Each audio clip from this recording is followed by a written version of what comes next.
ഞാൻ ചില കാര്യങ്ങൾ ഇപ്പോൾ എനിക്ക് പറയാം, കാരണം ഞാനിത് 25 കൊല്ലം കഴിഞ്ഞിരിക്കുന്നു.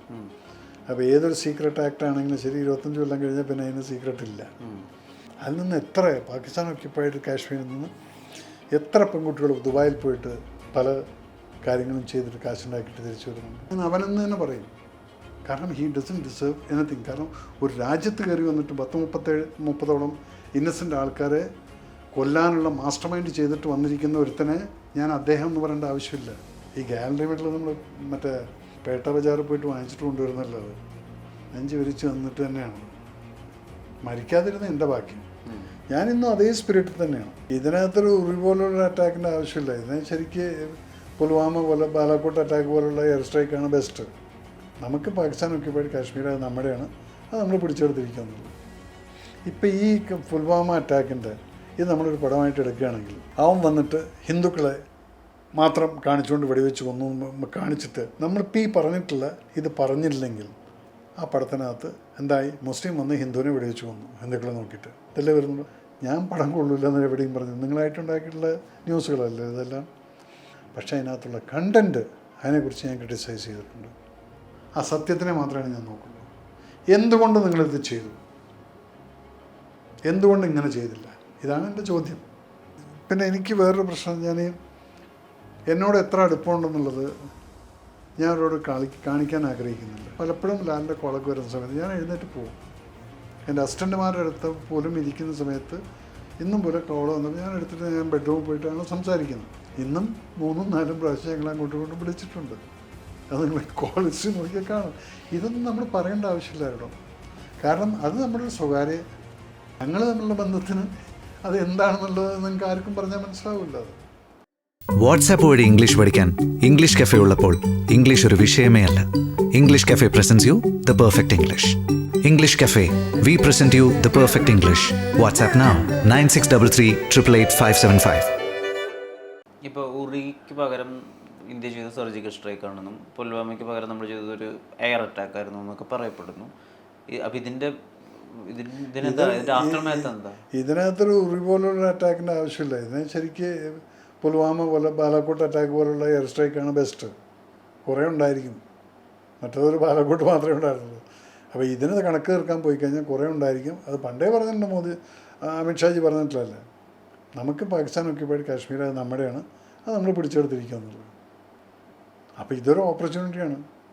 Finish it off. അവർ നമ്മുടെ കൂടെ മറ്റേ അവർക്ക് കൊടുക്കേണ്ട ചാപ്പാടൊക്കെ നമ്മുടെ ഇന്ത്യയിൽ നിന്നുണ്ട് ആ പാവങ്ങൾക്ക്. And they will be happily coming here. അതാവട്ടെ. വളരെ പേഴ്സണലായി ചോദിച്ചോട്ടെ, ഇപ്പോൾ BJPയുമായി ചേർന്ന് പ്രവർത്തിക്കുന്നതുകൊണ്ടല്ലാതെ ശരിക്കും അവിടുത്തെ ആളുകൾ പാകിസ്ഥാനായിട്ട് പണ്ട് ഫെഡപ്പായിരുന്നു, ഇപ്പോഴും ഫെഡപ്പാണ്, അങ്ങനെ തന്നെയാണോ മേജർ രവി എന്നുള്ള മനുഷ്യൻ വിശ്വസിക്കുന്നത്? ഇല്ല, പാകിസ്ഥാൻ ഓക്യുപ്പൈഡ് കാശ്മീരിൻ്റെ ഞാൻ ചില കാര്യങ്ങൾ ഇപ്പോൾ എനിക്ക് പറയാം, കാരണം ഞാനിത് 25 കൊല്ലം കഴിഞ്ഞിരിക്കുന്നു. അപ്പോൾ ഏതൊരു സീക്രട്ട് ആക്ട് ആണെങ്കിലും ശരി, 25 കൊല്ലം കഴിഞ്ഞാൽ പിന്നെ അതിന് സീക്രട്ട് ഇല്ല. നമ്മൾ പാകിസ്ഥാനിലേക്കൊക്കെ ആളെ പറഞ്ഞയച്ചിട്ട് ഇൻഫർമേഷൻ ഒക്കെ ഇരിക്കുന്ന ഒരു ജോലിയൊക്കെ നമ്മൾ നോക്കിയിട്ടുണ്ട്. ഈ സമയത്ത് അവിടെ നിന്ന് കിട്ടിയിരുന്ന ഇൻഫർമേഷൻസ് എന്ന് പറയുന്നത്, അവർ നമ്മൾ ഈ ആൾക്കാർ പോയിട്ട് പൈസ കൊടുക്കുന്നതിന് വേണ്ടി കാത്തിരുന്നിരുന്ന പാകിസ്ഥാനി ഫാമിലീസുണ്ട്. കാരണം അവരുടെ ഗവൺമെൻറ്റിൽ നിന്ന് അവരെ തിരിഞ്ഞു നോക്കാറില്ല. ഒരു റേഷൻ കാർഡ് പോലും ഇല്ലാത്ത പാകിസ്ഥാൻ ഓക്യുപ്പൈഡ് കാശ്മീരുണ്ട്. നിങ്ങൾക്ക് ചിന്തിക്കാൻ പറ്റുമോ?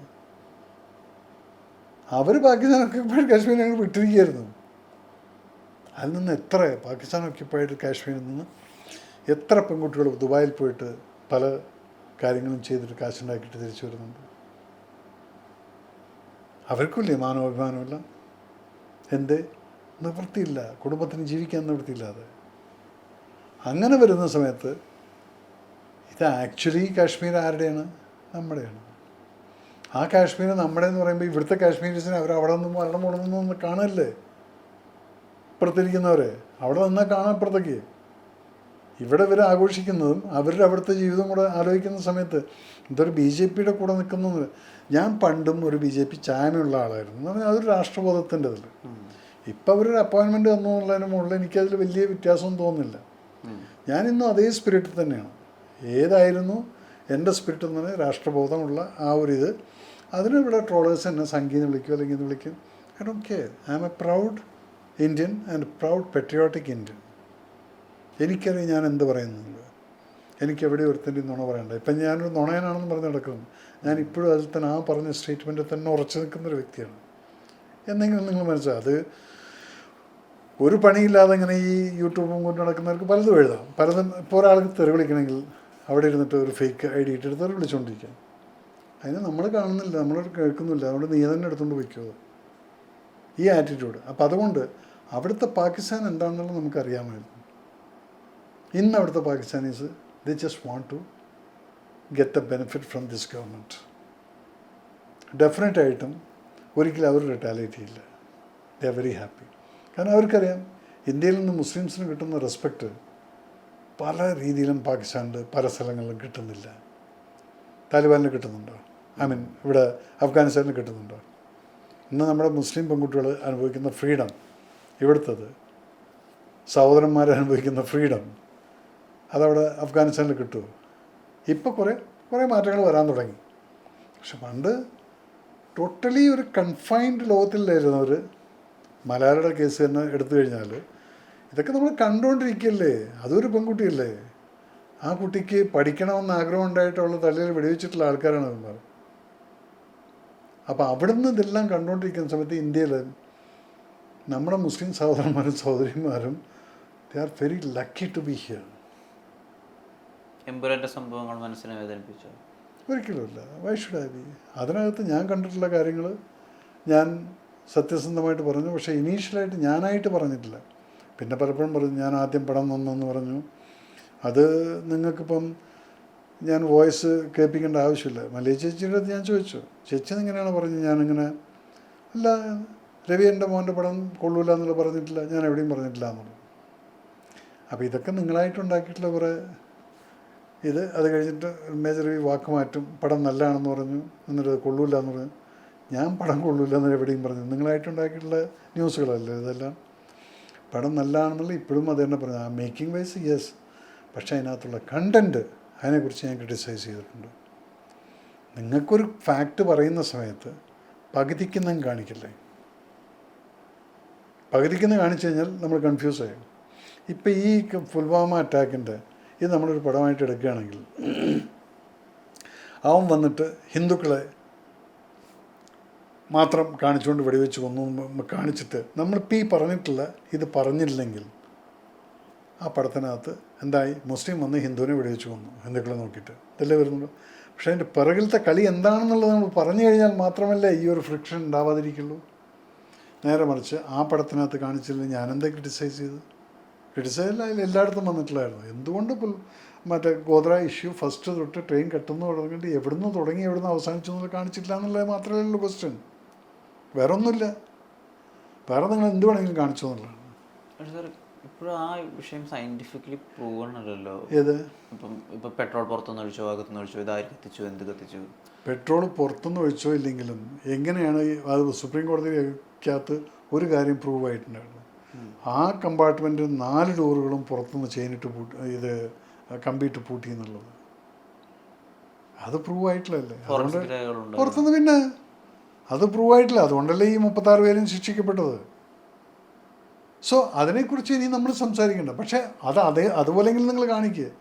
അല്ലാതെ കാണിക്കണമെങ്കിലും പൂട്ടുന്ന തൊട്ടിട്ടോ അല്ലെങ്കിൽ തുടക്കുന്നത് കത്തിക്കുന്ന തൊട്ടിട്ടോ എന്തെങ്കിലും കാണിക്കുക. അപ്പം എന്തായി? ഇവിടെ പ്രശ്നമില്ല. ഇതിപ്പോൾ എന്താണ്? ഇത് കാണുന്ന ഒരുത്തന് മനസ്സിലെന്തായിരിക്കും?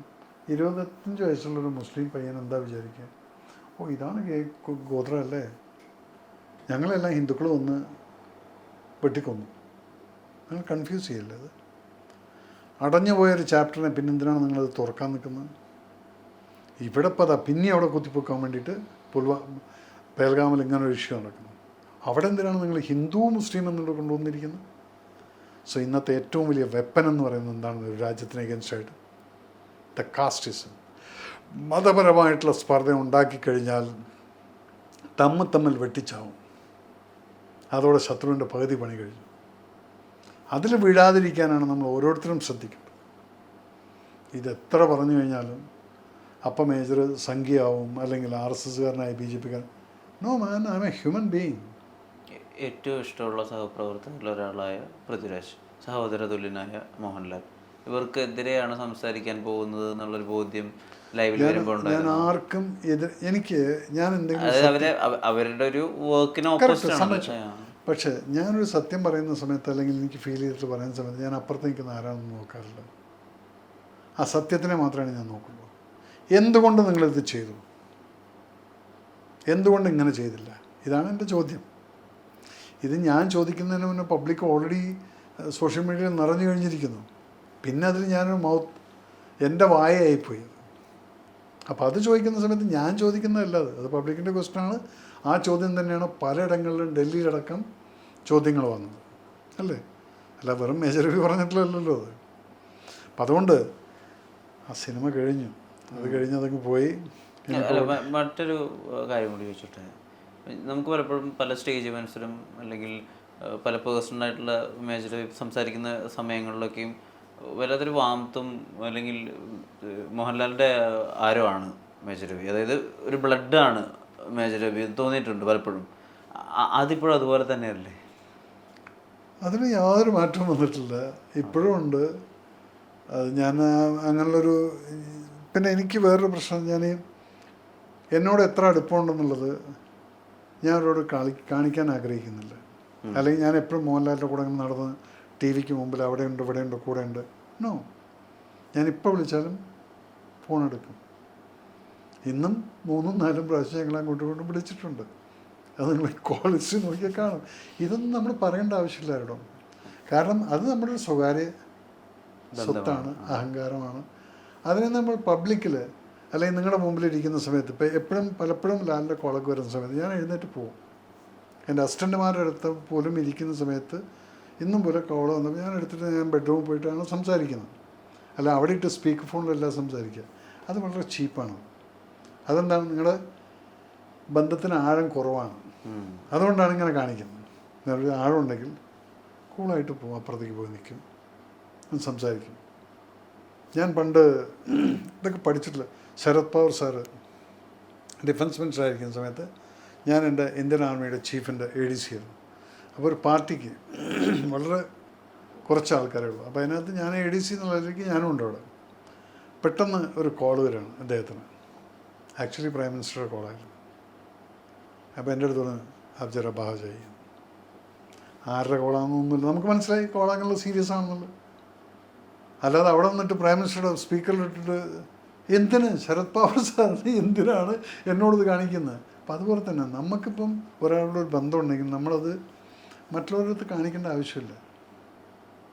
ഞങ്ങൾ തമ്മിലുള്ള ബന്ധത്തിന് അത് എന്താണെന്നുള്ളത് നിങ്ങൾക്ക് ആർക്കും പറഞ്ഞാൽ മനസ്സിലാവില്ല. അത് എന്താണെന്ന് ചോദിച്ചാൽ എനിക്കും അറിയില്ല. എന്നെ ഒരു കമാൻഡോ എന്നുള്ള രീതിയിൽ അപ്രിഷ്യേറ്റ് ചെയ്യുന്നുണ്ട്, ഞാൻ അദ്ദേഹത്തെ ഒരു നടൻ എന്നുള്ള രീതിയിൽ. പിന്നെ അത് ചില ബന്ധങ്ങൾ അങ്ങനെയാണ്. എനിക്കൊരാവശ്യം ഉണ്ടായിരുന്ന സമയത്ത്, എൻ്റെ കിഡ്നിയുടെ പ്രശ്നം വന്ന സമയത്ത് പോലും എന്നെ ഏറ്റവും അധികം വിളിച്ചിരിക്കുന്നത് മോഹൻലാലാണ്. എല്ലാ ദിവസവും കാലത്ത് വിളിക്കും. അല്ലെങ്കിൽ ഇപ്പം ഞങ്ങൾ വിളിക്കുകയില്ല. പക്ഷെ ആ സമയത്ത് ഒരു 1.5 മാസം എൻ്റെ ഓപ്പറേഷൻ കഴിയുന്നവരേക്കും വിളിച്ചുകൊണ്ടിരിക്കും. ഒന്നും ചോദിച്ചിട്ടില്ല. ആ വിളിയിലുണ്ടെല്ലാം എന്താവശ്യമുണ്ടെങ്കിലും പറയണമെന്നുള്ളത്. അതേപോലെ തന്നെ വളരെ ക്ലോസ് ആയിട്ടുള്ള ആളുകൾ വിളി നിർത്തി ഇതറിഞ്ഞപ്പം. കാരണം ഇനിയിപ്പോൾ വിളിച്ചിട്ട് ഇവൻ വല്ല പണവും കടം ചോദിച്ചിട്ട് ഇവൻ ഓപ്പറേഷൻ തിയേറ്ററിൽ വടിയായി കഴിഞ്ഞാൽ ആ പൈസ പോലും നമ്മൾ ചിന്തിച്ചിട്ടില്ല. എത്രയോ വളരെ ക്ലോസ് ആയിട്ടുള്ള ആൾക്കാരും എൻ്റെ കൂടെ ഉണ്ട്. അവരെ ഇന്നും നമ്മൾ കൂടെ തന്നെ വെച്ചിട്ടുമുണ്ട്. അവർക്കിതൊന്നും വലിയ പ്രശ്നമില്ല. അങ്ങനെയുള്ള പൈസയുള്ള ആൾക്കാരും അതുപോലെ ബിഹേവ് ചെയ്തിട്ടുണ്ട്.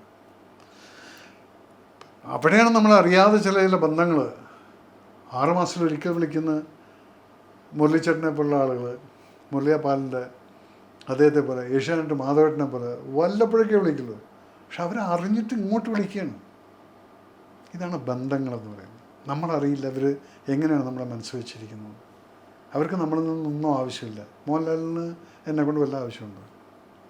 എനിക്ക് മോഹൻലാലിനെ കൊണ്ട് ഒരാവശ്യമില്ല. പക്ഷെ ആ ബന്ധമുണ്ടത്. ഇവിടേക്കാണ് നമ്മൾ ചിലപ്പോൾ ചിലർക്ക് വേണ്ടി മരിക്കാൻ തയ്യാറാണെന്നൊക്കെ പറയില്ലേ. എന്തിനാണെന്ന് വെച്ച് കഴിഞ്ഞാൽ അതങ്ങനെ ഫീലിംഗ് ആടോ.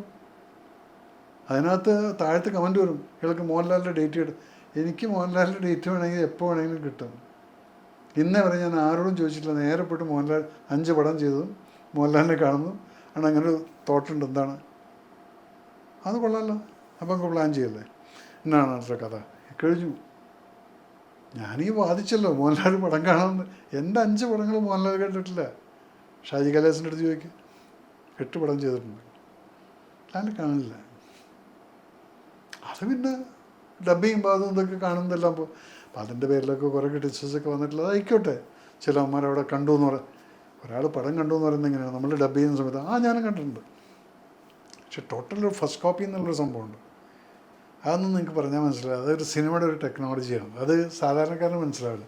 അതെങ്ങനെയാണ് എന്ന് ചോദിക്കും. അതങ്ങനെയാണ്, ചില വിശ്വാസങ്ങളാണ്. അപ്പം അതുകൊണ്ട് ഈ മേജർ രവി മോഹൻലാൽ ബന്ധത്തിൽ ഒരു ഉലച്ചിലുമില്ല, അങ്ങനെ തന്നെ വിശ്വസിക്കാം. അതിനിപ്പോൾ ഞാൻ എൻ്റെ മൊബൈലിൽ പ്രൂവ് ചെയ്യേണ്ട ആവശ്യമില്ല. അതൊരിക്കലും ഉണ്ടാവില്ല എന്നുള്ള നല്ല വിശ്വാസമുണ്ട്. കാരണം ഞങ്ങൾ തമ്മിൽ അങ്ങനെ ഒരു ബോണ്ടിങ് എന്ന് പറഞ്ഞാൽ അതെന്താണെന്ന് വെച്ചാൽ എനിക്കും അറിയില്ല. എന്തിനാണ് പെട്ടെന്നൊരു വിളി വരുന്ന സമയത്ത് എനിക്കറിയാം എന്താണെന്നുള്ളത്. നോക്കി സൈഡിൽ പോയിട്ട് ചോദിച്ചാൽ അങ്ങനെ ഒരു സംഭവമുണ്ട്, യെസ്, ഞങ്ങൾ ലൈറ്റായിട്ട് സംസാരിച്ചു അങ്ങ് വിട്ടു. അല്ല ഇടയ്ക്കിടയ്ക്ക് വിളിക്കുക, അതിൽ ഒരു കാര്യമില്ല. നമ്മൾ നമ്മുടെ വഴിക്ക് ജീവിച്ചു പോകുന്നുണ്ട്, ലാലിൻ്റെ വഴിക്ക്. പിന്നെ ചില സന്തോഷ മുഹൂർത്തങ്ങൾ, ഒരു ന്യൂ ഇയറായി, ഒരു ബർത്ത്ഡേ ആയി, അമ്മയുടെ പിറന്നാളായി, ഇതിനൊക്കെ ഒരുമിച്ച് കൂടി പിന്നെ വല്ലപ്പോഴൊക്കെ അവിടെ ഇവിടെ വെച്ച് കാണാം. അത് മതിയുള്ളൂ. ആളവിടെ ഉണ്ടല്ലോ. ആൾ സന്തോഷമായിട്ട് ആരോഗ്യവാനായിട്ട് മനസ്സിന് സമാധാനത്തോടുകൂടി ജീവിക്കണം എന്നുള്ള ആഗ്രഹിക്കുന്ന ഒരു ഫ്രണ്ടാണ് ഞാൻ. എൻ്റെ അക്കാഡമിക്കകത്ത് എത്രയോ കുട്ടികൾ ആദ്യം ഞാൻ ഫ്രീ ആയിട്ട് പഠിപ്പിക്കുമായിരുന്നു. ഇതില്ല മേജർ രവീസ് അക്കാഡമിക്കകത്ത്. പിന്നെ എനിക്ക് മനസ്സിലായി ഇവന്മാർ ഈ ഫ്രീ ആയിട്ട് പഠിക്കാൻ വരുന്നുണ്ട്, ഉഴപ്പിയിട്ട് പോവാണ്. അപ്പം ഞാൻ എന്ത് ചെയ്തു, ഇവർക്ക് കൺസെഷൻ കൊടുത്തു. വെറും 10 രൂപ മാത്രം വാങ്ങിച്ചിട്ട് അഡ്മിഷൻ. എത്ര പാവപ്പെട്ടവരാണ് ചെയ്യുന്നത്, നോട്ട് ചെയ്യും. സെലക്ഷൻ കിട്ടിയോ, ഈ 10 നമ്മൾ തിരിച്ചു തരാൻ പറഞ്ഞു. അപ്പം ഇങ്ങനെ 3 പിള്ളേർ ഇപ്പോൾ സെലക്ഷനായി. അതിന് മുമ്പ് നമ്മൾ ഫ്രീ ആയിട്ട് കൊടുത്തത് ഒരൊറ്റ അടുത്തും സെലക്ഷൻ ആയിട്ടില്ല. അപ്പോൾ ഇതെന്താണ്, ഈ 10 രൂപ തിരിച്ച് പിടിക്കാനും എനിക്ക് ഇദ്ദേഹം ഇത് തരുന്നുണ്ടല്ലോ എന്നും പറഞ്ഞുകൊണ്ട് ആ ഒരു ഇൻസ്പിറേഷനിൽ അവർ 3 പേര് ഇപ്രാവശ്യം പട്ടാളത്തിൽ കയറി പോയിട്ടുണ്ട്. ഞങ്ങൾ ഫ്രീ ആയിട്ട് കൊടുത്തു. കാരണം അച്ഛൻ ക്യാൻസർ, അച്ഛനും അമ്മയും ഇല്ലാത്ത കുട്ടികൾ, ഇതൊക്കെയാണോ ദേശസ്നേഹം എന്ന് പറഞ്ഞാൽ വെറും പട്ടാളത്തിൽ പോയിട്ട് അവിടെ തൂക്കും ചൂണ്ടി നിൽക്കലും മാത്രമല്ല, നമ്മുടെ കൂടെയുള്ളവർ. എന്നാൽ എല്ലാവരും എന്നെ വിളിച്ചു കഴിഞ്ഞാൽ എനിക്ക് സഹായിക്കാൻ പറ്റില്ല. പിന്നെ ചിലരുടെ ഭാഗ്യമാണ്. എന്തെങ്കിലും നാളെ ഒരുത്തം വന്നിട്ട് പറഞ്ഞു, സാറേ ആനപ്പുറത്ത് വേണ്ട വെന്റിലേറ്ററിൽ കിടക്കണം. മോഹൻലാൽ ഫാൻസിൻ്റെ ഒരുത്തൻ ട്രിവാൻഡ്രത്തുള്ള, ഞാൻ അപ്പം എഴുതി കൊടുത്ത നല്ലൊരു എമൗണ്ട്. അത് ആ സമയത്ത് നമുക്കൊന്ന് തോന്നും, കറക്റ്റ്. ഒരു പാവം പൂജാരി ആനപ്പുറത്ത് വീണ് തലയും പൊട്ടിയിട്ട് കിടക്കുന്ന ഒരു വീട് നോക്കാൻ ആളില്ല. ഈ സമയത്ത് നമ്മളങ്ങ് എഴുതി കൊടുക്കുകയാണ്, ചോദിക്കുന്നില്ല പിന്നെ ആരോടും. ഇതൊക്കെയാണ് രാജ്യസ്നേഹം എന്ന് പറയുന്നത്. അല്ല വെറുതെ തോക്കും പിടിച്ച് അവിടെ അതിനെനിക്ക് ശമ്പളം കിട്ടിയിട്ട് ശരി തന്നെയാണ്, ഇന്നിപ്പോൾ പെൻഷൻ കിട്ടുന്നുണ്ട്, അതിനൊന്നും പിന്നൊന്നും അസൂയപ്പെട്ടിട്ട് ഒരു കാര്യമില്ല. എൻ്റെ പെൻഷൻ എനിക്ക് ടാക്സും കൊടുക്കണ്ട, അതിലും അത് അസൂയപ്പെടണ്ട. കാരണം എന്താ അറിയോ, എനിക്ക് ഗാലറി മെഡലുണ്ട്. ഗാലറി മെഡൽ കിട്ടിക്കഴിഞ്ഞാൽ പെൻഷന് ടാക്സ് ഇല്ല. ഇതൊന്നും ഇവർക്ക് പറഞ്ഞാൽ മനസ്സിലാവില്ല. ഈ ഗാലറി മെഡൽ നമ്മൾ മറ്റേ മാർക്കറ്റിൽ പോയിട്ട് പേട്ട ബജാറിൽ പോയിട്ട് വാങ്ങിച്ചിട്ട് കൊണ്ടുവരുന്നല്ലോ. അത് നെഞ്ച് വിരിച്ച് വന്നിട്ട് തന്നെയാണ്. മരിക്കാതിരുന്ന എൻ്റെ ഭാഗ്യം, എൻ്റെ കൂടെയുള്ളവരെയും ഭാഗ്യം. പിന്നെ മെഡൽ തൂക്കിയിട്ടുണ്ട് നടന്ന് ജീവനോടെ ഇരിക്കുന്നുണ്ട് എന്നുള്ളത് അത് വേറൊരു ഭാഗ്യം. പിന്നെ അതിന് ടാക്സും കൊടുക്കണ്ട, അതും ഭാഗ്യം. അസൂയപ്പെട്ടിട്ട് ഒരു കാര്യമില്ല മോനെ. ഈ മീശയും താടി അങ്ങോട്ടും ഇങ്ങോട്ടൊന്നും വലിച്ചു നീട്ടിയിട്ടൊന്നും അത് വെറുതെ വളരുന്ന സാധനമാണ്. നിങ്ങൾ വേറെ വല്ലതും വളർത്താൻ വളർത്താൻ പറ്റുമെന്ന് നോക്ക്. അപ്പം അതുകൊണ്ട് talking negative about others is very easy. Talking positive, ഇപ്പോഴും അദ്ദേഹത്തെക്കുറിച്ച് ഞാൻ അദ്ദേഹം തന്നെയാണ് പറയുന്നത്. അത് എൻ്റെ സംസ്കാരം. പക്ഷെ ചിലവന്മാരെ ഞാൻ അവനെന്ന് പറയുന്നുണ്ട്. പാകിസ്ഥാനിൽ ഇപ്പോൾ ഇരിക്കുന്ന ആർമി ചീഫ് എന്ന് പറയുന്നതിനെ ഞാൻ അവനെന്ന് തന്നെ പറയും. കാരണം ഹീ ഡസൻ ഡിസേർവ് എനിത്തിങ്. കാരണം ഒരു രാജ്യത്ത് കയറി വന്നിട്ട് 30-30ഓളം ഇന്നസെൻ്റ് ആൾക്കാരെ കൊല്ലാനുള്ള മാസ്റ്റർ മൈൻഡ് ചെയ്തിട്ട് വന്നിരിക്കുന്ന ഒരുത്തനെ ഞാൻ അദ്ദേഹം എന്ന് പറയേണ്ട ആവശ്യമില്ല. അപ്പോൾ ഇതൊക്കെയാണ് എൻ്റെ ഒരു ആറ്റിറ്റ്യൂഡ് ടുവേഴ്സ് ലൈഫ്. അപ്പം അതുകൊണ്ട് അദ്ദേഹം എന്ത് പറഞ്ഞാലും അദ്ദേഹത്തിൻ്റെ ചിന്താഗതി, അതിന് ഞാനായിട്ട് എൻ്റെ ടൈം വേസ്റ്റ് ചെയ്യേണ്ട പോലെ അദ്ദേഹം പറഞ്ഞുകൊണ്ടിരിക്കട്ടെ. ഇങ്ങനെ എനിക്ക് എൻ്റെ കയ്യിൽ നിന്ന് ഒരു പൈസ അദ്ദേഹം വാങ്ങിക്കുന്നില്ല, അദ്ദേഹത്തിൻ്റെ ചിലവിലല്ല ഞാൻ ജീവിക്കുന്നു. So whatever he says, that's his comments. Ask him, what have you done for the society? ഹിന്ദിയിൽ ഉറി വന്നു, ഫൈറ്റർ വന്നു.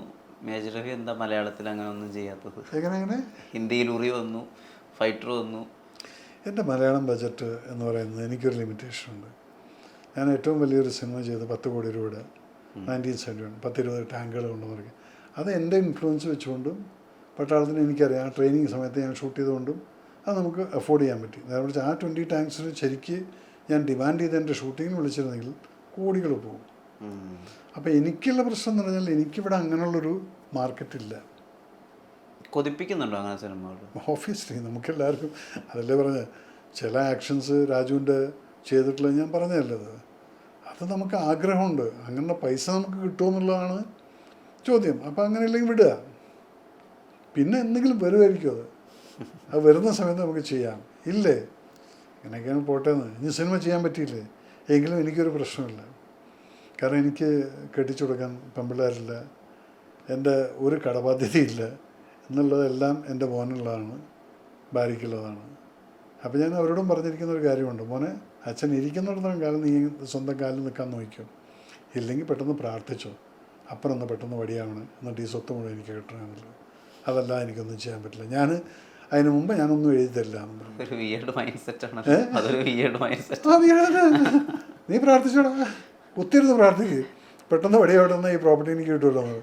അതിന് മുന്നേ ഞാൻ എഴുതി തന്നിട്ട് നിനക്ക് സ്നേഹം കാണിക്കാനൊന്നും അത്ര മണ്ടനല്ല. കാരണം ഒരു സിംഗാനിയുടെ ചരിത്രം നമ്മൾ കണ്ടുകൊണ്ടിരിക്കുകയാണ്. റേമണ്ടിൻ്റെ സിംഗാനിയ ഇന്ന് വാടക വീട്ടിലിരുന്നുകൊണ്ട് സ്വന്തം മകൻ 1200 കോടി അടിച്ചുകൊണ്ട് പോയിട്ട് മകനും ഭാര്യയും കൂടെ, ആ പാവം ഇന്ന് അദ്ദേഹത്തിൻ്റെ ഭാര്യയും കൂടിയിട്ട് വാടക വീട്ടിൽ താമസിക്കുന്നു എന്ന് പറയുമ്പോൾ അതൊക്കെ നമുക്കൊരു പാഠമാണ്.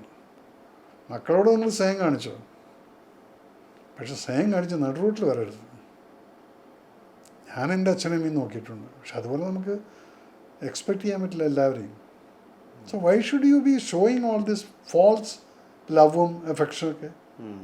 എനിക്ക് സ്നേഹം ഉണ്ടോ നിൻ്റെ അടുത്ത്, അതിൻ്റെ അർത്ഥത്തില്ല ഞാനിതെല്ലാം കൂടെ അങ്ങ് എഴുതി തന്നിട്ട് സ്നേഹം കാണിക്കാം. വേണ്ട, വയസ്സുകാലത്ത് നീ എനിക്കിട്ട് വല്ലതും തന്നു കഴിഞ്ഞാൽ ഞാൻ അത് കൊള്ളേണ്ടി വരും. എൻ്റെ ആരോഗ്യം ഡിമിനിഷിംഗ് ആണ്, നിൻ്റെ കൂടിക്കൊണ്ടിരിക്കുകയാണ്. So we got be very practical. എപ്പോഴും നമുക്ക് കത്തിയും തോക്കും കൊണ്ട് നടക്കാൻ പറ്റില്ലല്ലോ. So you should be always practical, B positive, think positive about others. പലരും എൻ്റെ അടുത്ത് ചോദിക്കും, ഈ ട്രോളുകളൊക്കെയാണ്. ഞാൻ പറയും, അവർ നമ്മളെ വെച്ച് ജീവിക്കുന്നില്ലേ? താഴത്തെ ഹിറ്റുകൾ നോക്ക്, അവൻ്റെ വയറ്റുപഴപ്പങ്ങൾ കിട്ടുന്നുണ്ടോ? നമ്മളെ തെറി വിളിച്ചിട്ട് അങ്ങനെ കിട്ടുകയാണെങ്കിൽ വാങ്ങിച്ചോട്ടെ. നേരെ വന്നിട്ട് ആരും തെറി വിളിക്കുന്നില്ലല്ലോ. വൈ ഷുഡ് ബി ബോധേഡ് എന്നുള്ളതാണ്. അപ്പോൾ അതുകൊണ്ട് ചില ഫ്രണ്ട്സൊക്കെ, പല ഫ്രണ്ട്സ് എനിക്കൊന്നും അയച്ചില്ല, ചിലവന്മാരുണ്ട് അത് നമ്മുടെ ഫ്രണ്ട്സ് അല്ല, അക്വൈൻറ്റൻസ്. അവർക്കൊരു സുഖം ഇതിങ്ങനെ ഒന്ന് ചൊറിയാൻ വേണ്ടി ഇട്ട് കൊടുത്താൽ അതിനുള്ള മറുപടി എൻ്റെ അടുത്ത് കിട്ടാറുമുണ്ട്. ഹിന്ദിയിൽ മലയാളത്തിൽ അതെങ്ങനെ എവിടെയെങ്കിലും ആവാം. പട്ടാളക്കാർ ഫ്രണ്ട്സൊന്നും ഒരിക്കലും ചെയ്യില്ല. കാരണം ഞങ്ങൾ പട്ടാളക്കാർ ഫ്രണ്ട്സിൻ്റെ ഫ്രണ്ട്ഷിപ്പ് എന്ന് പറയുന്നത് അങ്ങനെയാണ്. ഞങ്ങൾ മറ്റുള്ളവൻ്റെ അഭിവൃദ്ധിയിൽ ആഘോഷിക്കുന്ന ആൾക്കാരാണ്. അവൻ്റെ വീഴ്ചയിൽ കൂടെ പോയി നിന്ന് താങ്ങാൻ നിൽക്കുവാൻ ഒരു കൈ നമ്മൾ കൊടുക്കും. അതാണ് പട്ടാളത്തിൻ്റെ. ഇപ്പം ഞങ്ങളുടെ ബാച്ച്മേറ്റ്സിൻ്റെ ഗെറ്റ് ടുഗദറാണ് ഈ ജൂൺ 7-8 40 വർഷം കഴിഞ്ഞിട്ടുള്ള. ഞങ്ങൾ ഒരുമിച്ച് ട്രെയിനിങ് ചെയ്ത് പാസ് ഔട്ടായിട്ട് 40 വർഷം. അതിനകത്ത് ഇപ്പോൾ ഓൾറെഡി 237 പേര് രജിസ്റ്റർ ചെയ്ത് കഴിഞ്ഞിരിക്കുന്നു. ജസ്റ്റ് ഇമാജിൻ, ഓൾ ഓവർ ഇന്ത്യയിൽ നിന്ന് ഈ 237 അവിടെ എത്താൻ പോവാണ്. ആ ഒരു 2 ദിവസം എന്ന് പറഞ്ഞാൽ നിങ്ങൾ വന്നു കഴിഞ്ഞാൽ നിങ്ങൾ അന്തം വിടും. ഇതൊക്കെ പട്ടാളത്തിൽ പലരും അതിൽ ജനറലായിട്ട് റിട്ടയർ ആയിട്ടുണ്ട്, എന്നെപ്പോലെ മേജറായിട്ട് പോന്നിട്ടുള്ളവരുണ്ട്. പക്ഷെ എല്ലാം കൂടെ അങ്ങ് ഗെറ്റ് ടുഗദർ ആവുന്ന സമയത്ത് ഒന്നുമില്ല ഞങ്ങൾക്ക്. ഒരാളെ കുറച്ച് കുറ്റം പറച്ചിലില്ല, പഴയ കാര്യങ്ങൾ പറഞ്ഞെങ്കിൽ ചിരിക്കുക, കളിക്കുക. അവിടുത്തെ ഭയങ്കര എനർജിയാണ്. ഇതല്ല മറ്റോ ചെയ്ത് കേട്ടോ, നിങ്ങൾക്കൊരു പണി കൊടുക്കണം. ഞാൻ പറയാം, ഒരിക്കലും പണി കൊടുക്കണമെന്ന് പറയില്ല. കാരണം പണി ഓൾറെഡി വാങ്ങിക്കാനാണ് ഇവൻ പോകുന്നത് തോക്കുമായിട്ട്. പണി കിട്ടാതെ വന്നു കഴിഞ്ഞാൽ കൺഗ്രാജുലേഷൻസ് ആണ്, ജീവനോടെ വന്നല്ല. ഇതാണ് പട്ടാളത്തിൻ്റെ ആറ്റിറ്റ്യൂഡ് എന്ന് പറയുന്നത്. പോയി കഴിഞ്ഞാൽ അവനറിയാതെ ഇരുന്ന് കരയുകയും ചെയ്യും. ഞങ്ങളൊക്കെ കരയാറുണ്ട്. അതാണ് പട്ടാളക്കാരെന്നത്. അതിവിടെ പറഞ്ഞാറില്ല. ഇവിടെ പിന്നെ ചിലർ ചോദിക്കും, കുക്ക്. പട്ടാളത്തിന് കുക്കെന്ന് പറഞ്ഞാൽ എന്ത് സബ്സ്റ്റാൻഡേർഡ് ജോലിയാണ്. ആ ഒരു കുക്കില്ലെങ്കിൽ 1500 ആൾക്കാർക്ക് ചാപ്പാടുണ്ടാക്കി കൊടുക്കാൻ പറ്റില്ല. ആ കുക്കിൻ്റെ കഷ്ടപ്പാട് എന്താണെന്നുള്ളത് നിങ്ങൾക്കറിയില്ല. 3 മണിക്ക് എഴുന്നേറ്റ് ചായ ഉണ്ടാക്കണം, 2 നിറച്ചിട്ട് അങ്ങനെ തുടങ്ങുന്നൊരു ലൈഫ്. ഞാൻ പറയുമ്പോൾ അവനില്ലെങ്കിൽ പട്ടാളക്കാരില്ല. അതുപോലെ ഇവിടുത്തെ ഈ പ്രാങ്കേഴ്സ് ചിലപ്പം അതാണ് ഇതാണ്. ഇവരൊക്കെ ഷാലോ നോളജാണ്. ഞാൻ പലപ്പോഴും ചിലതൊക്കെ കമൻറ്റിൽ കാണുന്നത് മേജർ എന്നുള്ളതിൻ്റെ സ്പെല്ലിങ് പോലും എഴുതാൻ അറിയാത്തവന്മാരാണ് ഈ മേജർ എന്ന് എഴുതുന്നത്. MEJAR എന്നൊക്കെ എഴുതുന്നത്. നമ്മളത് മെഗർ അതെന്തെന്നാണിത്. ചിലത് മൈനർ എന്നാണ് കണ്ടിരുന്നത്. മേജറല്ല എന്നാൽ മൈനറിന് MAINOUR എന്നൊക്കെ എഴുതി വെച്ചിരിക്കുന്നത്. ഇതൊക്കെയാണ് ഇതിൻ്റെയൊക്കെ ആൽഫബറ്റ് മുഴുവൻ എഴുതി വെച്ചിട്ടുണ്ട്. അപ്പോൾ ഇവരൊക്കെ നിങ്ങൾ എന്തിനാണ് ശ്രദ്ധിക്കുന്നത്? അവരവരുടെ മനസ്സമാധാനത്തിന് വേണ്ടി ചെയ്യുന്നതാണ് ഈ നെഗറ്റീവ്. അവനൊന്നും ജീവിതത്തിൽ ഒരിക്കലും മുന്നോട്ട് വരില്ല. Think positive for others. മറ്റവൻ നന്നാവണേ എന്ന് വിചാരിക്കുക, അപ്പോഴേ നിങ്ങളും നേരെയുള്ളൂ. ഇത് മറ്റവൻ നശിക്കണമെന്ന് പറഞ്ഞാൽ നീ നശിക്കുകയുള്ളൂ. നമ്മൾ കാലത്ത് എഴുന്നേൽക്കുന്ന സമയത്ത് ഞാനൊക്കെ പ്രാർത്ഥിക്കുന്നത്, ദൈവം എന്ന് സങ്കടമുള്ള ഒരുത്തരും കാണിക്കല്ലേ എന്ന്. കാരണം അവന് സങ്കടം ഉണ്ടെങ്കിൽ നമ്മളെന്തെങ്കിലും ചെയ്തു കൊടുക്കണ്ടേ? അതിൽ നല്ല അവൻ്റെ സന്തോഷമുള്ള ആൾക്കാരെ കണ്ടു കഴിഞ്ഞാൽ അത് നമ്മൾ ഹാപ്പി. അവൻ്റെ സങ്കടം കണ്ട് നമ്മുടെ പോക്കറ്റ് കൈയിടണം, കൊടുക്കണം എന്തെങ്കിലും. അങ്ങനെ ആരും കാണാൻ യോഗം വരത്തില്ല, എല്ലാവരും സന്തോഷം. ഇങ്ങനെ ചിന്തിച്ചു നോക്കും മക്കളെ. അപ്പം നിങ്ങൾക്കറിയാം ഒരു വേറൊരു മേജറിയുടെ മുഖം. അതുകൊണ്ടാണ് ഇതൊന്നും എന്നെ ബാധിക്കില്ല. എനിക്ക് പറയാനുള്ളത് ഞാൻ പറയും.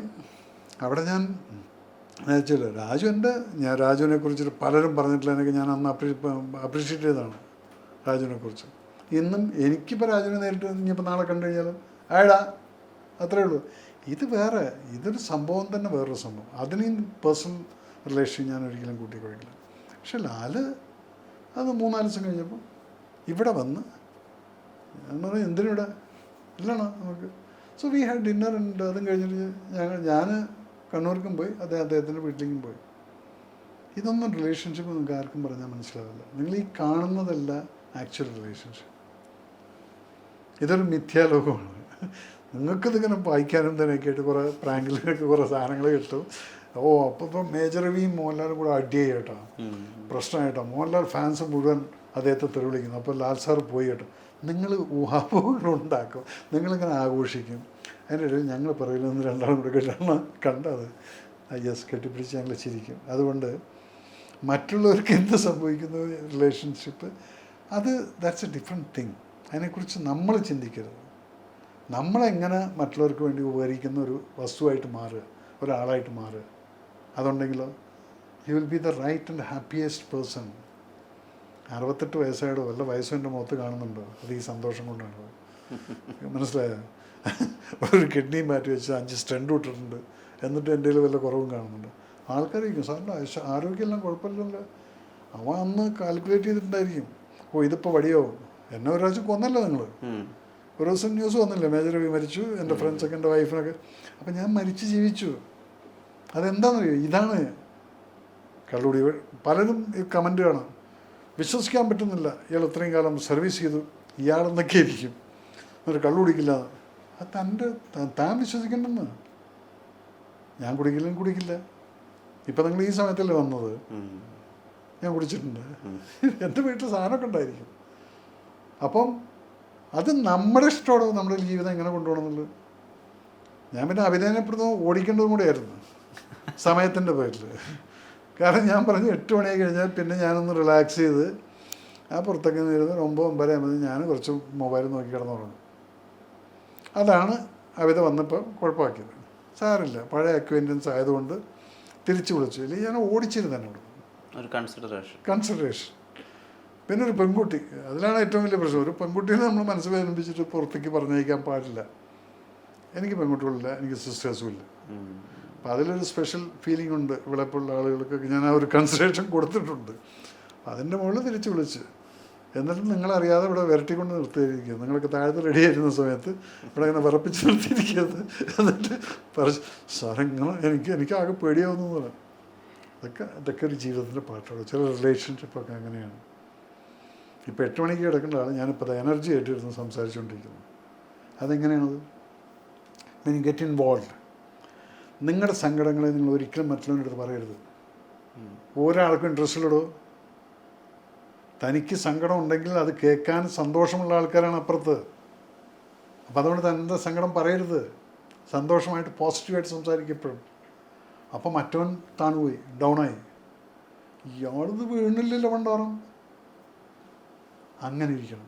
ഞാനിപ്പോൾ കുട്ടികളൊക്കെ ലെക്ചർ കൊടുക്കുമ്പോൾ പലപ്പോഴും എനിക്ക് പ്രശ്നം ഉണ്ടായിരിക്കും. എന്ന് പറഞ്ഞാൽ 2-3 ലെക്ചറൊക്കെ ഒരു ദിവസം കൊടുക്കുമ്പോൾ ഫുൾ എനർജി ഇട്ട് സംസാരിക്കണം. നമ്മൾ ക്ഷീണിതരാണെന്നുള്ള അവരറിഞ്ഞു കഴിഞ്ഞാൽ അവരും മൊറാൽ ഡൗൺ ആവും. അപ്പോൾ നമ്മൾ സംസാരിക്കുമ്പോൾ അവർ ഉറങ്ങാൻ കിടക്കുന്ന ആളെ പോലും ഉണർത്തണം. ഇതാണ് ഈ പോസിറ്റീവ് എനർജി കൺവേർഷൻ എന്ന് പറയുന്നത്. അതാണ് ഞാൻ ചെയ്യുന്നത്. എൻ്റെ കുട്ടികൾക്കുള്ള ക്ലാസ് കൊടുക്കുന്നത് ഇതുപോലെ തന്നെയാണ്. അവർ തന്നെത്താനെ ഒരു കോൺഫിഡൻസ് കയറ്റുകയാണ് അവർ. അത് നമ്മൾ നമ്മുടെ കോൺഫിഡൻസ് കൊടുക്കുന്ന പോലെ ഇരിക്കും. ഇതൊക്കെയാണ് ലൈഫിൽ. ഇതിപ്പോൾ ഒരു ഇൻ്റർവ്യൂവിൽ ഇത്രയും പറഞ്ഞു പോയത്. ഇതുപോലെ ക്ലാസ് ഞാൻ കൊടുക്കണമെങ്കിൽ ഞാൻ കാശ് വാങ്ങിക്കാറുണ്ട് കേട്ടോ. ഫ്രീ ആയിട്ടാണ് ഇപ്പം. കാരണം ഇങ്ങനെ അഡ്വൈസുകളൊക്കെ പോകുന്നതിന് ഇൻ്റർവ്യൂ പുൽവാമയിൽ നിന്ന് തുടങ്ങി പടത്തിൽ കയറി പടം കഴിഞ്ഞിട്ടിപ്പം കോമൺ മൊറാൽ ബൂസ്റ്റിംഗ് ലൈഫിലേക്ക് വരികയാണത്. അതിനകത്തൊരു ഇത്രയും സാറും കൂടെ, സാറെന്ന് തന്നെ പറയാം, എന്നൊക്കെ വയസ്സ് കൂടുതലാവാൻ വഴിയില്ല. അറിയില്ല ഒരിക്കലും. ലുക്കിൽ മാത്രമേ ഉള്ളൂ വയസ്സുണ്ട്. എൻ്റെ 68 കൂടുതലൊന്നും അദ്ദേഹത്തിന്. അതല്ലേ പറഞ്ഞത്, പലർക്കും ഒരു കൺസെപ്റ്റ് എന്താണ് വെച്ചാൽ ഇയാൾക്ക് വലിയ വയസ്സൊന്നും, കുറേ ആയടോ, തല നരച്ചിട്ടില്ല എന്നേ ഉള്ളൂ, താടി നരച്ചിട്ടുണ്ട്. പക്ഷേ ഇതൊക്കെ ലൈഫിൻ്റെ എക്സ്പീരിയൻസ് എത്രയുണ്ടെന്ന് അറിയോ? 17 വയസ്സ് നാട് വിട്ടു പോയതിന് ശേഷമുള്ള എക്സ്പീരിയൻസാണ് ഇത്രയും കാലത്തേക്കുള്ളത്. അതാണ് ഇപ്പം തന്നോട് ഇങ്ങനെയൊക്കെ സംസാരിക്കും. അല്ലെങ്കിൽ നേരെ വിളിച്ച് താൻ ആ വീഡിയോ കാണിച്ച സമയത്ത് പഴയ കാലമായിരുന്നെങ്കിൽ പറഞ്ഞ പോലെ ഇത് വാങ്ങിക്കും, എന്നിട്ട് അടിക്കും, ഉടയ്ക്കും, ഇതിൻ്റെ ബാക്കിയുള്ള ഞാൻ അങ്ങോട്ട് അയച്ചു കൊടുക്കും. അത് പഴയ കാലം. പക്ഷേ ഇപ്പം എന്താണെന്ന് വെച്ചാൽ നമ്മളിങ്ങനെ matured ആവുന്നതിനനുസരിച്ചിട്ട് forget about it, don't do it. പണ്ടൊക്കെ ഒരാളെ അടിക്കുന്ന സമയത്ത് നമ്മൾ ഇപ്പം നാളൊരു നഞ്ചൊക്കെ എടുത്തിട്ട് അടിച്ചിട്ട് കുട്ടി മരിച്ചുപോയി. നമ്മൾ ഈ നഞ്ചൊക്കെ യൂസ് ചെയ്തിട്ടുണ്ട്. ആ സമയത്ത് നമ്മൾ ചിന്തിക്കുന്നില്ല. പക്ഷെ അപ്പോഴും അറിയാം തലക്കടിച്ചാൽ ചാവുന്നു. അപ്പോൾ നമ്മൾ ഷിന്നിനാണ് അടിക്കുന്നത്. ആ വകഭേദം വന്നതിന് ശേഷമാണ് ഇതൊക്കെ യൂസ് ചെയ്യുന്നത്. അപ്പം അത് ഡ്രഗിൻ്റെ മുകളിലല്ല, ഫുൾ സെൻസിലാണത്. അപ്പം നമുക്കറിയാം എൻ്റെ അടുത്ത് അടിച്ചാൽ അവൻ ചത്തുപോകും, അത് വേണ്ട, അവൻ്റെ കാല് ഒടിഞ്ഞാൽ മതി എന്ന് പറഞ്ഞ് അത് ആ ഒരു മൂമെൻറ്റ് അടിച്ചു കൊടുത്തു കഴിഞ്ഞാൽ ഷിന്നിന് കിട്ടിയാൽ പിന്നെ ഇളകില്ല. അല്ലാതെ ബോധമില്ലാത്തമായിട്ടുള്ള റിയാക്ഷൻസ് ചെയ്ത് കഴിഞ്ഞാൽ അതാണ് പറഞ്ഞത്, വയസ്സിനനുസരിച്ച് നമ്മളിങ്ങനെ മെച്ചൂർഡായിക്കൊണ്ടിരിക്കും. ഇപ്പം കാറിൻ്റെ ഓടിക്കുന്ന സമയത്ത് വല്ലവരും മുന്നിൽ ചാടിയ നമ്മൾ ബ്രേക്ക് ഔട്ട് ഇങ്ങനെ നോക്കും. പണ്ടങ്ങനെയല്ലല്ലോ. തെറി വിളിക്കുക, എന്നിട്ട് ആ തെറിയിന് അപ്പുറത്തുനിന്ന് ഇങ്ങോട്ട് വരുന്നു, വാതിൽ തുറന്നു, പുറത്തിറങ്ങി ചാടി അടിപിടിയതായി. ഒന്നുമില്ല, ശാന്തമായിട്ട് ഇങ്ങനെ പോയിക്കൊണ്ടിരിക്കുന്നു. അതുകൊണ്ട് ഇവരൊന്നും എനിക്ക് എൻ്റെ ജീവിതത്തിൽ ഇപ്പം ഒന്നും മാറ്റർ ചെയ്യുന്നില്ല. Because they don't pay me, I don't pay dum. Y should I B bothered about it? എന്നെ ഡിപ്പെൻഡ് ചെയ്ത് കുറേ കുട്ടികൾ പഠിക്കുന്നുണ്ട് എന്നെ നോക്കിക്കൊണ്ട്. ഇപ്രാവശ്യം എൻ്റെ മേജർ റിലീസ് അക്കാഡമിയിൽ 230ഓളം കുട്ടികൾ, അതും പെൺകുട്ടികളൊക്കെ ഫുൾ ക്രൂ കട്ട് പഠിച്ചുകൊണ്ട് ഇന്നൊരു ഷിപ്പിൽ 27 കുട്ടികളുണ്ട് എൻ്റെ അക്കാഡമിയിലത്തെ. അപ്പോൾ അവർ തന്നെ ആ ഷിപ്പിന് പേരിടാൻ പോകണം, മേജർ റിലീസ് ഷിപ്പ്. അതൊക്കെയാണ് ഒരു സന്തോഷം. വരുമ്പോൾ നാണിച്ച് ഷൈ ആയിട്ട് വന്ന കുട്ടികൾ 4 മാസം ട്രെയിനിങ് കഴിഞ്ഞിട്ട് ഇവർ കാണാൻ വരുമല്ലോ. അതൊരു ഭയങ്കര സന്തോഷം മൊമെൻ്റാണ്. മുടിയൊക്കെ ക്രൂ ഇട്ട് ഞാൻ ആദ്യം ആൺകുട്ടിയാണോ പെൺകുട്ടിയാണോ ആദ്യം പറയാറുള്ളത്. സാർ ആതിര എന്നാണ് പേര്, അല്ലെങ്കിൽ ലക്ഷ്മി എന്നാണ്. ബാ. കാരണം അവരങ്ങനെ മാറിയിരിക്കുകയാണ്.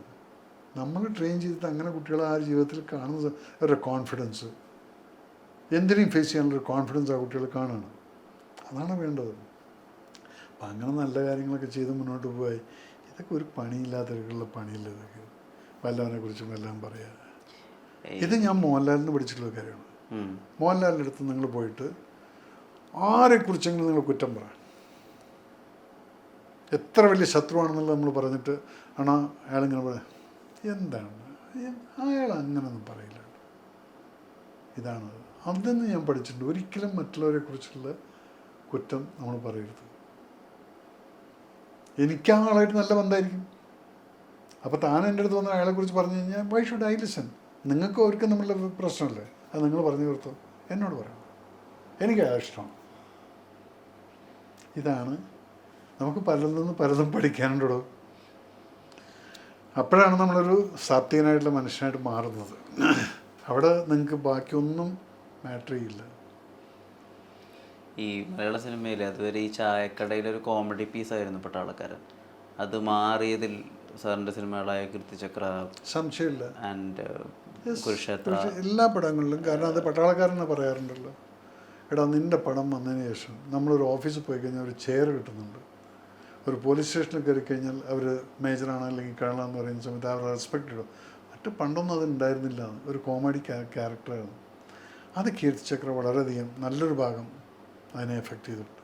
ഒരു സാധാരണക്കാരനായ പട്ടാളക്കാരൻ്റെ വേദനയും അവനെന്താണെന്നുള്ളതും കാണിച്ചു കൊടുത്ത സിനിമകളാണ് പിന്നീട് ഞാൻ എടുത്തിരിക്കുന്നത്. അപ്പം അതുകൊണ്ട് അത് അവർക്കും അവരുടെ ഫാമിലികൾക്കും ആ ഒരു റെസ്പെക്റ്റ് കിട്ടുന്നുണ്ടെങ്കിൽ അതിന് ഞാനൊരു ഭാഗമാകാൻ സാധിച്ചതെന്ന് പറഞ്ഞു കഴിഞ്ഞാൽ I am very happy that yes, എന്നെക്കൊണ്ട് എത്രയെങ്കിലും പട്ടാളക്കാർക്ക് വേണ്ടി ചെയ്യാൻ പറ്റും. പക്ഷെ അതിനകത്ത് നിങ്ങൾ കാണും പട്ടാളക്കാരുടെ ഉള്ളിലും എന്നോട് അസൂയുള്ളവരുണ്ടായിരിക്കും. അത് അവരുടെ ആറ്റിറ്റ്യൂഡ്. അതിനെ ഞാൻ എന്തിനും വിഷമിക്കുന്നത്? നിനക്ക് എന്നോട് അസൂയ, that's your problem man, I don't have any problem. നീ അസൂയപ്പെട്ടോ. പിന്നെ ഞാൻ പണ്ട് അമ്മോട് പറയാറുണ്ടായിരുന്നു, അമ്മ നമ്മളോട് അസൂയുള്ളവരുണ്ടല്ലോ, നമ്മളവരുടെ വീട്ടിൽ കയറി ചെല്ലണം, നല്ല കോട്ടും സൂട്ടൊക്കെ പാൻറ്റൊക്കെ ഇട്ടിട്ട് കാറൊക്കെ കൊണ്ടിട്ട്, അപ്പം അവരെ അസൂയ ഒന്നുകൂടെ കൂടും. അതായത് കണ്ട് ചിരിച്ചിട്ട് പോകേണ്ടത്ര. You should do like that. അല്ല അവരോട് അസൂയപ്പെട്ടൊരു കാര്യമില്ല. പിന്നെ അതുകൊണ്ട് ഓൾവേസ് ബി പോസിറ്റീവ്, ചിരിച്ചുകൊണ്ടിരിക്കുക, സ്വന്തമായിട്ട് നമ്മുടെ കാര്യങ്ങൾ നോക്കി നടക്കുക. വരുമാനം കാര്യമുണ്ട്, കിട്ടുന്നതെന്ന് വല്ലവർക്കും വല്ലതും ദാനം ചെയ്യാൻ പറ്റും ചെയ്തു കൊടുക്കുക. ഇല്ലേ, ചിലപ്പോൾ എനിക്ക് വല്ലവരും വന്നിട്ടൊക്കെ പൈസ ചോദിച്ചു കഴിഞ്ഞാൽ എനിക്ക് ദേഷ്യം വരും. കാരണം ആ സമയത്ത് എൻ്റെ കയ്യിൽ പൈസ ഇല്ല കൊടുക്കാൻ. അതാണ് ഈ ദേഷ്യം വരുന്നത്. ഞാൻ പലപ്പോഴും എന്തിനും ഞാനിപ്പോൾ അവരുടെ ദേഷ്യപ്പെട്ടു, കാരണം കൊടുക്കാൻ എൻ്റെ അക്കൗണ്ടിൽ പൈസ ഇല്ല. അങ്ങനെ കാലം ഉണ്ടായിരുന്നു. ഇപ്പം പിന്നെ ദൈവം അനുഗ്രഹിച്ചിട്ട് വന്നാൽ ജനുവനാണെന്ന് തോന്നിയാൽ കൊടുക്കും. അതിൽ നിങ്ങൾ റെക്കമെൻഡ് ചെയ്തിട്ട് വന്നു കഴിഞ്ഞാൽ ഞാൻ കൊടുക്കില്ല. എനിക്ക് തോന്നണം യെസ് ദിസ് ഡിസേർവ്സ് ഇറ്റ്. അത് ചിലപ്പോൾ ഒരു വയസ്സായിട്ടുള്ള സ്ത്രീ ആയിരിക്കാം, ഒരു കൊച്ചു കുട്ടിയായിരിക്കാം. ഇവരൊക്കെ ഒരു ചെറിയ സന്തോഷം അത് കൊടുക്കാൻ പറ്റുമെങ്കിൽ അതല്ലടോ ലൈഫ് എന്ന് പറയുന്നത്. നമ്മളൊക്കെ ഇനിയിപ്പോൾ എത്ര കാലം ജീവിക്കുന്നുള്ള ആർക്കറിയാം. എൻ്റെ അമ്മ മരിച്ച 73-ാമത്തെ വയസ്സിലാണ്. ഞാൻ അതുവരെ എൻ്റെ ലൈഫ് പ്ലാൻ ചെയ്തിട്ടുള്ളൂ. അച്ഛൻ മരിച്ചത് 93-ലാണ്. അത് വേണ്ട, അത്രയ്ക്കൊന്നും വേണ്ട. ഈ ലോകത്തിന് മുഴുവൻ ഡീൽ ചെയ്യണ്ടേ? ഇത്രയും കാലം പിന്നെ ഞാൻ ഈ ട്രോളുകളൊക്കെ സഹിച്ചുകൊണ്ടിരിക്കണ്ടേ? നിങ്ങൾക്ക് വയറ്റുപഴപ്പിന് തരാൻ ഞാനൊരു ഭാഗമാക്കാവുന്നില്ല. എന്നെ വെച്ചിട്ട് ട്രോളിയിട്ട് നീ വയറ്റുപഴപ്പ് ഉണ്ടാക്കണ്ട. 73 വയസ്സ് വരെയ്ക്ക് നീ എന്ത് വേണമെങ്കിലും ചെയ്തോ. അതിന് ശേഷമുള്ളത് വൈകിയടോ, ഇതൊക്കെ മതി. ഇത്രയും ജീവിതത്തിൽ ഞാൻ ചെയ്തിട്ടുള്ളതും അനുഭവിച്ചിട്ടുള്ളതും ഒന്നും എനിക്ക് റിഗ്രറ്റിനില്ല. അയ്യോ ഇത് ഞാൻ ചെയ്തില്ല, ഞാൻ എല്ലാം ചെയ്തു, എല്ലാം അനുഭവിച്ചു. സെക്കൻഡ് ക്ലാസ് അൺറിസർവ്ഡ് കമ്പാർട്ട്മെൻറ്റ്, ബാത്റൂമിൻ്റെ മുന്നിൽ, ടോയ്ലറ്റിൻ്റെ മുന്നിൽ പേപ്പറും വിരിച്ച് കിടന്നിട്ട് മൂത്രമൊഴിച്ച് വരുന്നവൻ്റെ ആ നനഞ്ഞ് ചെരുപ്പിട്ടിട്ട് എൻ്റെ മുകളിൽ ചവിട്ടിയിട്ട് പോയിട്ടുണ്ട്. അതും അവിടെയും കിടന്നുറങ്ങിയിട്ടുണ്ട്. പക്ഷെ ഇന്ന് ഞാൻ ഫ്ലൈറ്റിൽ ഫസ്റ്റ് ക്ലാസ്സിൽ ട്രാവൽ ചെയ്യുമ്പോൾ ഞാൻ അങ്ങനെ ആലോചിക്കുക, ആ സമയം അങ്ങനെ ഒരു സമയം ഉണ്ടായിരുന്നു. അവിടുന്ന് ഇവിടെ എത്തിയിട്ടുണ്ട്. That's your hard work, your positive attitude. I want that. അപ്പോൾ നമുക്ക് കിട്ടുള്ളൂ.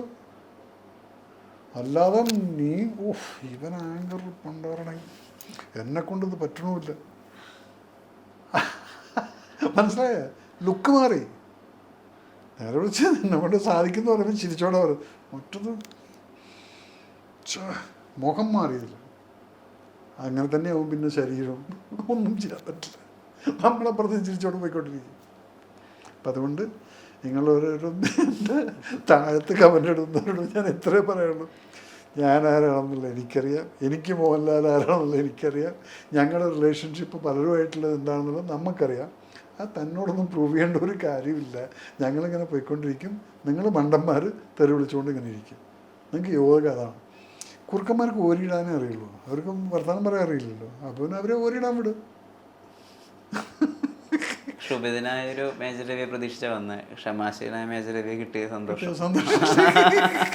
അതാ ഇതോട് ചോദിച്ചാൽ അറിയാം. കുറേ കാര്യങ്ങൾ കുറേ പ്രാവശ്യം നമ്മൾ കണ്ടതാണല്ലോ പല ഇൻ്റർവ്യൂസിലും. എൻ്റെ ഇത്രയേ ഉള്ളൂ, എനിക്ക് ക്ഷോഭം വരുന്നത് എപ്പോഴെന്ന് ചോദിച്ചാൽ ശരിക്കും നിങ്ങളൊരു തെറ്റ് ചെയ്തിട്ടുണ്ടെങ്കിൽ പിന്നെ ടൈമിന്.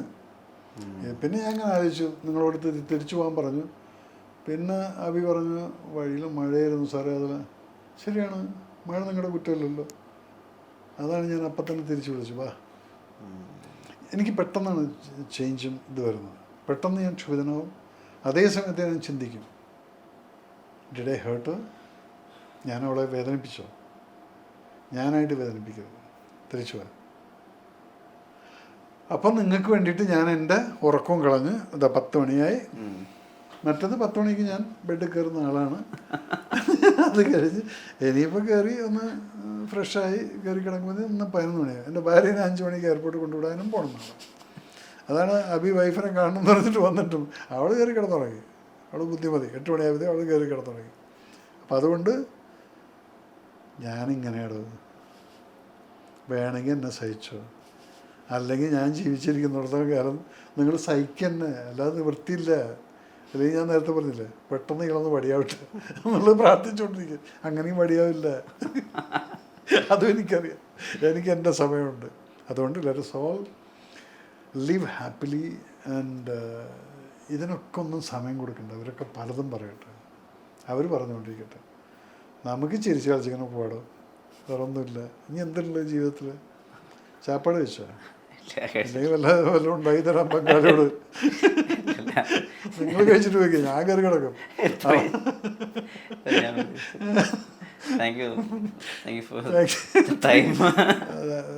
നിൻ്റെ ഡയലോഗ് ഞാൻ പറയാം. Thank you so much for all this cooperation, sir. It was a wonderful interview. And thank you so much. ഇപ്പോഴെങ്കിലും എന്നൊന്ന് വിടാൻ തോന്നിയത് ഞാൻ പോയി ഒന്ന് കിടന്നുറങ്ങട്ടെ. മതിയായല്ലോ. Thank you. Okay, thank U.